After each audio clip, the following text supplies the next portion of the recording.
คนใหม่ผิดเรื่องยังบ่หูสิ่งที่หูคือเจ้าหมดใจทิ่มอ้ายไป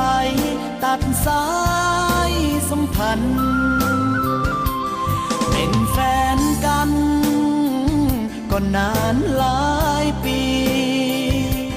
เมมโมรีในสมองมันเลยจำมัน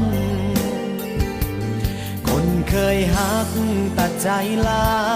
ฝากน้ำตาพร้อมกับความหลังคนอีหยังใจดำบ่เหมือนหน้าตาผู้บ่นา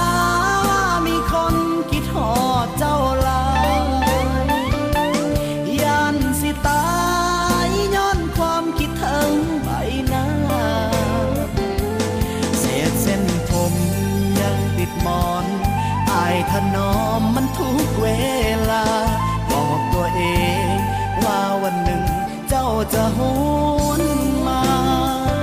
หาคนที่รอมีความหวังจึงรอคอยอ้อมแขนน้อยๆยังคอยเจ้ามาให้กอดหากความหักบ่โสภาจงกลับมาหาที่จอดอ้ายจะเอาความคิดฮอดจอดใจให้นาผู้บ่นาว่ามีคนคิดฮอดเจ้าหลายยันสิตายย้อนความคิดถึงใบหน้าเศษเส้นผมยังติดหมอนอายถนอมมันทุกเวลาบอกตัวเองว่าวันหนึ่งเจ้าจะหวนมาหาคนคิดฮอดมีความหวังจึงรอคอยอ้อมแขนน้อ